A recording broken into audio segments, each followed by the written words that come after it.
काम देखो यार अवस्था कौन है माने सरकारी काम पूरा टोटाली गत काली प्रबल वर्षा देखिपे ये मुख्य रास्ता कंटापाड़ मयूरभंज जिला अंतर्गत सामगुड़ा ब्लॉक खांडिया पंचायत अंतर्गत कंटापाड़ ग्राम अवस्था मुख्य रास्ता कि पानी पार हो पल उपर जहाँफल छात्र छात्री मैंने माही न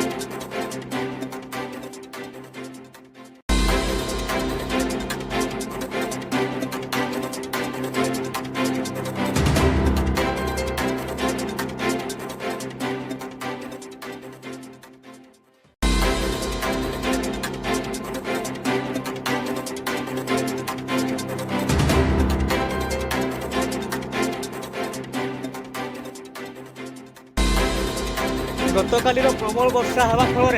मुख्य रास्ता को देखो धोईगला एमती कम सरकारी कम पाखापाखि कम देखो यार अवस्था कौन है माने सरकारी कम पूरा टोटाली बाली कम हो जना पड़ी पूरा कंक्रीट सीसी रोड था पाखापाखि रास्ता 5 लाख टका पाखे कम होता है वर्षे भितर ये गत काली प्रबल वर्षा हवा फल देखो रास्ता धोई संपूर्ण मेन रोड कंटापाड़ मुख्य रोड आठी पाखापाखि शताधिक छात्र छात्री हाईस्कल पाठ पढ़ाई आसती शिक्षक सेंट्रल गवर्नमेंटर पोस्ट ऑफिस अच्छी एठारे मुख्य रास्तार अवस्था ये ये क्या दोष दिया आप स्थिर करेंगे कमांड देवे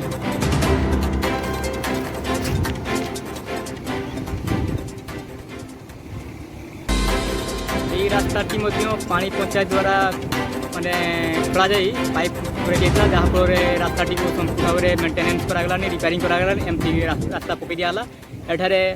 जो मैंने करते व्यक्तिगत स्वार्थ रास्ता कम कले पैसा को अनुमान खाई देखते रास्तार अवस्था कौन अच्छे व्यक्तिगत स्वार्थ